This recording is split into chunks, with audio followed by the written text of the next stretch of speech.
media. Good evening, everyone. Welcome and thank you for joining us today. We have the privilege of sitting down with a remarkable woman, an author, philanthropist, a devoted single mother, and a proud daughter of the Clinton Park community. She's someone whose faith, resilience, and creativity has inspired countless people around her. Please join us and help me welcome Sharia Wapperson.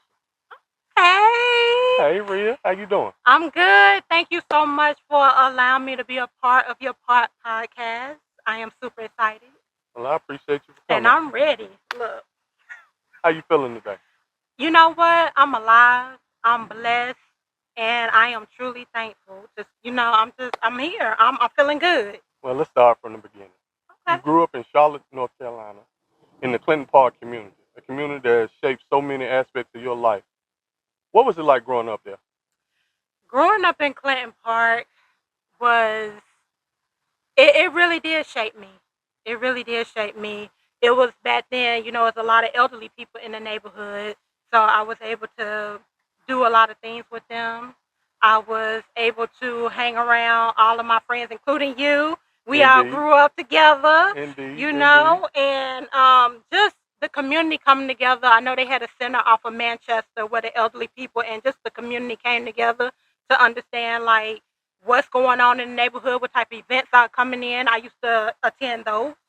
And just to see the growth now, the diversity, I'm loving it. I'm Hmm, really loving it. that's good. What values did your family and community instill in you to carry today? I would say always show kindness, Hmm. show love, stay humble, and just stay true to yourself. True. And that, yeah, Were there signs that you one day be a writer, a leader, and someone who gives back? most definitely. Yeah. I'm glad that you touched on that. So, as you know, I have been a poet all my life. Hmm. And my first time writing a poem was in elementary. Okay? And it just started from there. You remember them little journals that had the key? Hmm. Okay, so yes, I would fill that up with some information. We ain't gonna get into that. My mom found out about some stuff, but it's all good. But writing was a form, it was a way of me to express myself, to Yeah. really express my feelings. Sometimes when I couldn't verbally convey it, then I would be able to write it down. Hmm. And that's what really started. And also, I used to look up to Maya Angelou. Mm. Maya Angelou was one of my favorites. Yeah. Just reading some of her books, and that's really what got me started writing. Yeah, at an early age, and it hasn't stopped. Life isn't without its challenges, and your story includes some tough moments. As a single mother, as a woman of faith, and someone determined to make a difference, you've had faced obstacles head on. Could you share some of those things that you encountered and how you overcame them? Oh my gosh! So I faced a lot of obstacles in my life, especially criticism from not just family but friends, everybody. And I'm gonna tell you, as a single parent, it can be hard, but it can also be beautiful as well. Nobody wants to be a single parent. Nobody, but it took a village. Hmm. It took a community to really be there for my daughter. And I'm also be open, honest, and transparent. I used to think I failed as a parent because my lifestyle back then, like, let's just keep it real. Drinking, being out in the streets, going to the clubs, I would leave my daughter at the house Mm. and I would get upset when I wasn't able to get out because she was so young. And I didn't know how it affect her today, Hmm. and it's just been so many challenges, but everything that I went through has shaped me. It has shaped my faith. And I just love that, like I said, it took a village because the things that Asia, my daughter, who is now 23, some of the things that she wanted to do in life, I wasn't able to do those things for her. Hmm. And so that's where the community came in. And I'm not just talking about family, I'm talking about friends, I'm talking about the church, I'm talking about people in the neighborhood. Like they really stepped up. When Yeah. I needed a babysitter, my neighbors next door, they babysitted her while I went to work. and they just anything that she needed. Like, let's just say, for example, she wanted to take swimming classes. I wasn't able to afford it, so someone stepped up and allowed her to take swimming lessons. You know, allowed her to go to Double Oak summer school. Not summer school, but what do you call Summer it? camp? Yeah, summer camp. And I just really thought I failed as a parent. But we were both growing up because I didn't know that I was gonna have a child. I didn't realize I was pregnant until I was 2 months, Mm. and I was still drinking. So you know I had to cut that out. Yeah. But Immediately. immediately, however, after I had her, I went back to my old ways. Mm. And God, I'm gonna tell you, God has always been there because I grew up in church. You know how you go to church because you're forced to go to church. Right. And then as I got older, I would go to Strayed away a church, little bit. go to church off and on, and I never had that close relationship with God until about 10 years ago. Mm-hmm. That's when I really started seeking Him. I was diagnosed with pseudotumor cerebri while I was going blind. Mm. So the nerve that connects your eye to your brain, it was swelling with fluid, so I had to have several spinal taps in my back to drain the fluid. So by the grace of God, I can see, and I no longer have pseudotumor cerebri. It was times where I had to walk with a cane. You know, I would have TIA stroke symptoms, like every other month since 2018. It slowed down. I would say this year I probably had about two, and I'm talking about from 2018. It was every other month. Now it's just like maybe twice a month. You know, I might have it, or twice a year. Mm. So again, God is still faithful in the midst. You know, He's not. He told us that we're going to have trials and sorrows on earth. Just because your faith grows doesn't mean that you're going to stop having problems. Absolutely not. So I still continue to pray. Again, as a single mother, what I want to tell people is just because you're a single parent, don't stop, you know what I'm saying, like going after your goals. Right. You know, you still can thrive. You still can do everything that you want to do as a single parent. Don't listen to the naysayers. Don't listen to the doubters. Don't listen to the criticism. Just go out there and do your thing and be great. I believe in you. Was there ever a moment that you wanted to give up, and how did your faith and community support carry you through? It was a lot of times that I wanted to give up. Let's start when I was 15, when I wanted to commit suicide, and I would bruise myself. Mm. I wanted to commit suicide at least about 4 times throughout my life. And oh my gosh, you really got me crying up on here. Okay. Oh Lord. But no, seriously. From the criticism, from me thinking that I was a failure, and I'm just gonna say I believe the enemy was up in my head. You know, telling me you will never amount to nothing. You're not worthy. You're not deserving. And I started to feel like that. Mm-hmm. So I started bruising myself. And it's one time where I was diagnosed with PTSD. And it took me to go to Rock Hill because I was wondering why was I having these thoughts of harming people when I knew that me personally, I would not harm nobody. Right. So I had to go down to Rock Hill. My dad's preacher was also a doctor. And he said I had PTSD. And I said, what? He said post-traumatic stress disorder. Like when the veterans come home or the people from the Army come home and then they start having flashbacks. Mm-hmm. He said all that built up trauma that you had, that's why you have PTSD. So you're not going to harm your daughter. Right. You're not. So, and then after that, I had another thought of committing suicide. And then I just finally just gave it to God. I was like, you know what, enemy, get thee behind me. Yeah. Because you will not prevail. You will not succeed. Like, I demolish you right now. I command you. No, I demand you to get behind me. Yeah. Because you will not gain another soul. You will not gain another soul. So just that prayer, like I'm telling you, prayer changes so much. And God has been faithful in my life. And I can't force nobody to believe in God, but I'm telling you, just try Him for yourself. Because I no longer have thoughts of committing suicide. Like, I want to be on this earth as long as God will allow me to be on this earth. You're an author of 7 beautiful books of poetry. Poetry has a way of reaching hearts and giving a voice and emotions to people who can't put it in plain words. What inspired you to write your book? Everything that I went through in life, like I said, when I couldn't speak it verbally, convey it, verbally, I would write it down. Mm.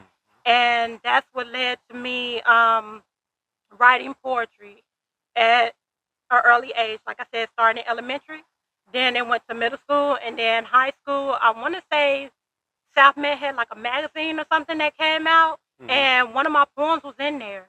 And then I just kept going and kept going, and then I started doing open mics at the Sound of Freedom Drive. It was a Christian open mic. I would perform there. I did that for about 2 or 3 years, but before I did that, I did a virtual open mic out of New York, and I actually came in second place on Juneteenth. But for me, it wasn't even about placing. Yeah. It was just the fact that I was amongst Get it so out. many, yeah, and not just that, but just amongst so many talented individuals all over, all over. And I did one out of Florida, and just recently this year I did one out of the UK. So that was definitely different.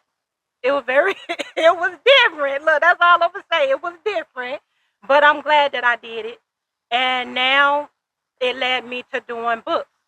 So this year, when I was, let's just keep it real, unemployed, I've always tried to self-publish a book. I tried to do it twice, and I failed. And I'm gonna be honest. The reason why I think I failed because I didn't put God at the forefront. These books right here is I don't want to say it's based off of my life, but I don't talk about or write about anything that does not that I haven't personally been through. Right. So again, I'm going to say this right here. I don't speak on marriage. I've never been married. I don't know what it's like to be married, so I cannot speak on it. Right. But I do speak on everything else. So right now they are available on Amazon. My gratitude journal, my Built to Rise, which is my poetry book, and it does have my testimony in the front. It is a long testimony, but hey, it's worth the read. Right. And then I also have prayers for every season because, as you know, everybody goes through different things, different seasons. So there's a prayer for anything that you're going through. And then I have my 4 journals.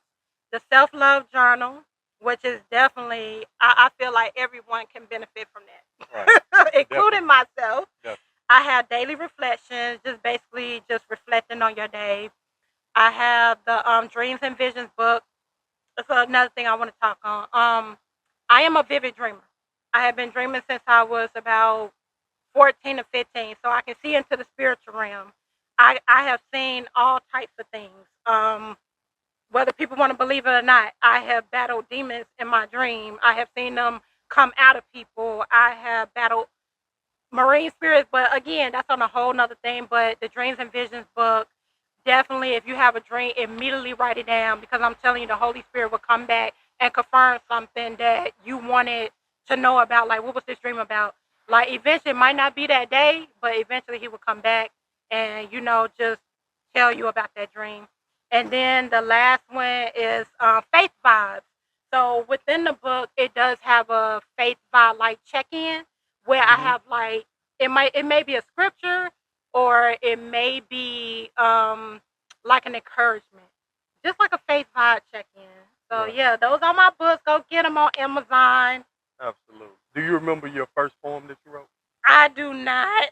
Norm Mills, probably a love poem to my first boyfriend in elementary school. I don't. What themes or messages are at the heart of your poetry? Ooh, just encouraging people and inspiring people and to have faith. Never lose your faith. I am one where my faith wavers sometimes, and I'm sure I'm not the only one. And sometimes when things happen in life, whether it's a loss of a loved one or, you lose a job or anything, you question God. Like, why God? Why did this happen? But it's like God does things strategically. And he does things for a reason. There's a reason for everything and a season for every activity under the sun. Absolutely. We can get mad at God. God understands. You know, it's okay to get mad at him. But yeah, just continue to have faith no matter what you are going through. How have readers responded to your work? So I actually had, you talking about as far as my poetry? Mm-hmm. So I on my YouTube platform, Sharia Inspires. I do have people who love what I write. You know, they say, you know, great comments. I've even had atheists comment. If y'all know what an atheist is, if you don't know, an atheist is someone who do not believe in God. And then you have agnostics. Those are someone who is skeptical. They want to see God in the flesh. Mm-hmm. But we all know God is spirit. So they said positive things. And then when I went to the sound to perform, they loved my reading. Like they would ask me to get up and do another one. And one day I went, I never forget. I always wanted to speak to the youth. And one day I went because it started at 8 o'clock at night. Who was on the front row? The youth. And I was like, you know what? Let me turn around and talk to y'all because y'all the ones that I want to talk to. And the poem that I was reading was about my life. You know, overcoming alcohol, overcoming depression, just overcoming a lot of things in my life. And after the event, I had some of the youth coming up to me saying, you know what, you blessed me. Can I get a hug from you? Like, I really enjoyed your poetry. And you don't know how much that meant to me. Like, because I have been told by so many people, you cannot touch the youth. You know? And I was like, what? Yeah. You know, like, there's like, you can't, this generation today, they ain't trying to listen. And I'm the type of person, I'm not going to listen to you. Right. Because I know that the youth can be touched. Absolutely. You're not, like, I'm one of those, don't give up on the youth. Right. Don't give up on anybody. Right. So, yeah, and then I had people from different countries. Matter of fact, I had two. One, a lady from Germany and one from Italy said, you don't know who you're blessing right now. Like, I'm way in Germany, I'm way in Italy, and you are blessing me. And then I also had a man from Poland. So, yeah, so I have been touching people, but again, I give God all the glory. I don't take no credit for this. It is the Holy Spirit flowing through me, and I feel like this is my purpose. I've been asking God, what is my purpose? What is my purpose? I think I found it. Bless. Now, I can attest to this. You're a philanthropist who gives not just money, but your time and love and effort back to this community. Why has giving back been so important to you since you was a little girl? Well, I'm going to tell you this. Growing up, we didn't have much.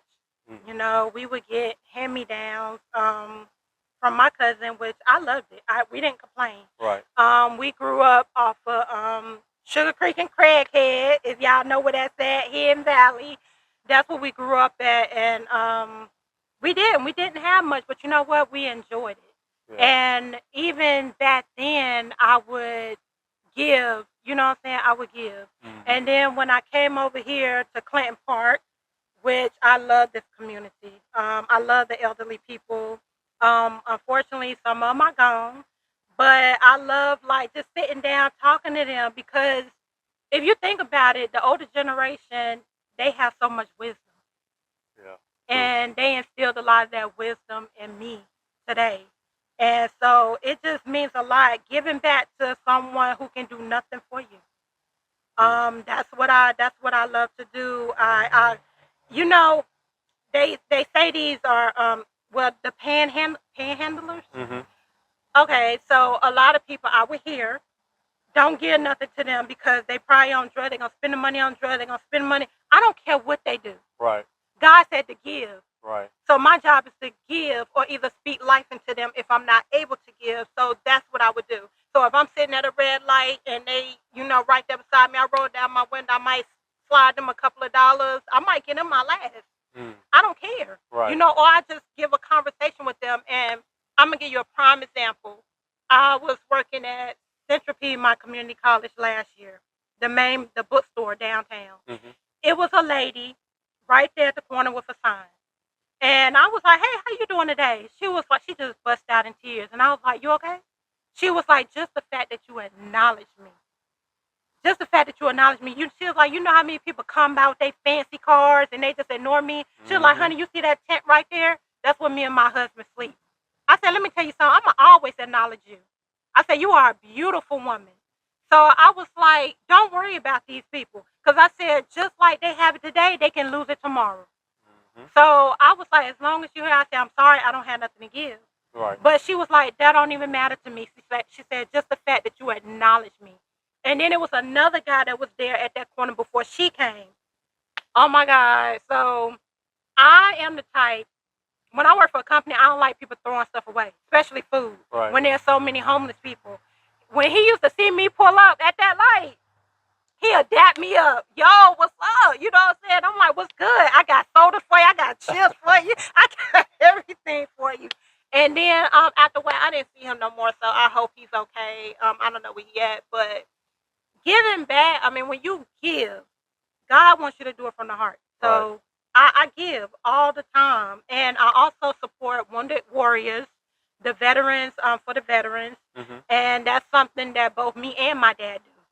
And I also support the Angel Tree operations through Salvation Army during Christmas. Hmm. You can pick any child you want. You can pick multiple kids. It doesn't matter. Salvation Army will have a donation drop off where you can, whatever on their list.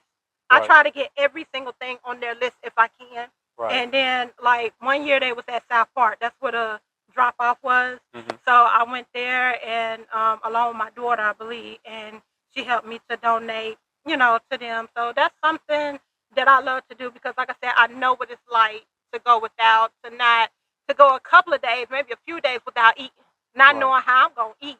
Mm. So yeah, so that's why it's so important for me to give back. Right now. What advice would you give to young people who want to make a change but just don't know where to start? I'm gonna tell you right now, it is not hard to change. If you really truly want to break generational curses, break generational cycles, you have to get away from certain environments that may not be helping you in any type of way. It's not shaping you. It's toxic.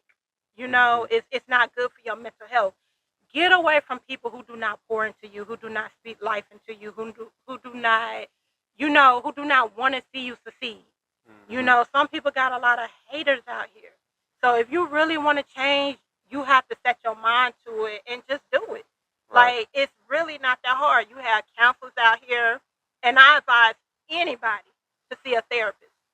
I've seen a psychiatrist, I've seen a psychologist, but I prefer to see a therapist simply because they don't push medicine on you. Hmm. And I only see faith-based CBT therapists, which is cognitive behavioral therapy, where basically they're just helping you to transform your mind and learn a new perspective, Hmm. far as on life and when it comes to people.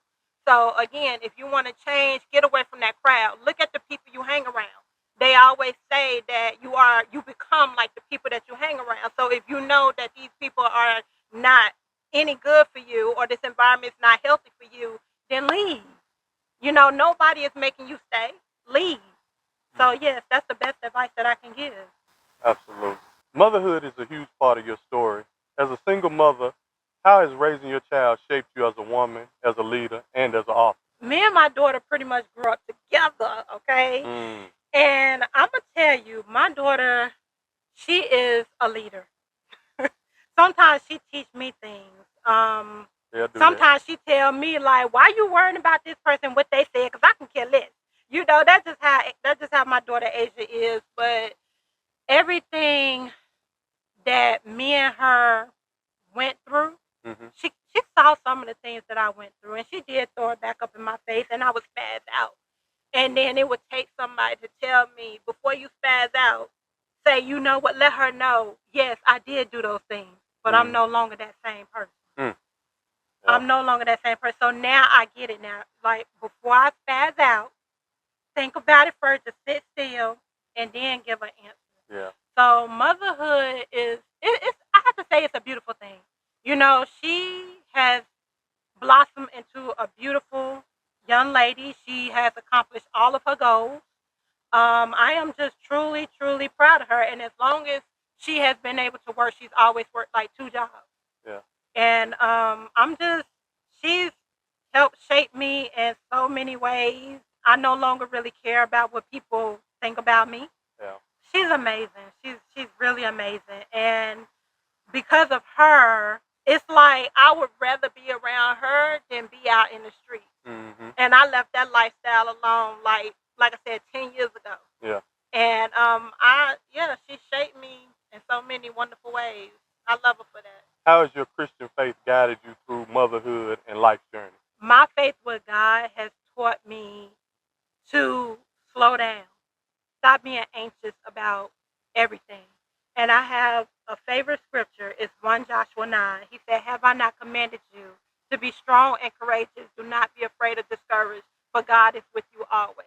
Mm. Like God will always provide. And Absolutely. He does. Even when I get anxious and I be like, "God, where you at? Did you forget about me?" Like, eventually I had to realize God is not on my time. I'm on His time. Absolutely. And it always works out. Yeah. It always works out. So my faith has really helped me to grow into this person that you all see before you. And again, I'm loving the growth. The growth is a beautiful thing. And God is everything. I'm going to tell you, God over everything. I hear people say family over everything. No, because sometimes family doesn't have to be your blood. Right. You know, so God, but it's always God over everything. It's Absolutely. God, then everything else. Do you find faith and motherhood intertwined in your poetry? Yes, in some of the poems that I write, I do bring out that motherhood, that mother figure in me when I'm writing because I think about her sometimes Mm-hmm. when I'm writing, and I write on everyday situations that people going through that they can resonate with. Yeah, that's definitely, most definitely. Yeah. You've come full circle, growing up in Clinton Park to now becoming a beacon of inspiration within the same community. When you look at the next generation, especially young women, single mothers, what message do you want to leave with them? I want to leave with them, do not give up. You know, again, it doesn't matter if you're a single parent, you can still achieve your goals in life. You know, you have to believe in yourself. You know, as long as you believe in yourself, and as long as you have, because I understand a lot of people don't have that support system, they don't have that community rallying behind them. So, therefore, you got to believe in yourself. You know, you got to, again, keep God first, pray, and everything will work out. Everything will work out on His time and not your timing. But you can do anything you set your mind to. Sharia, thank you for sharing your journey with us. From your humble beginnings in Clinton Park to becoming a published poet, a devoted mother, a woman of faith, and a philanthropist, your story is proof that resilience and faith can turn trials into triumph. Before we close, what final word of encouragement would you leave us with today? Final word of encouragement, be your authentic self. Do Absolutely. not change for anyone. Perfect. Perfect. Thank you again, Sharia Robinson, for your wisdom and inspiration. And thank you for your work in our community. Anything you want to plug in that you ain't already plugged in? I just want to say thank you, Mr. Mingo, for giving me this opportunity. This is my first time that I've ever been on a podcast, and I feel like you are doing awesome. And I just Thank you. appreciate you. I really do. I thank you, and yeah, I just wish you nothing but the best. I pray that you continue to elevate in life, which I know you will. And thank you again.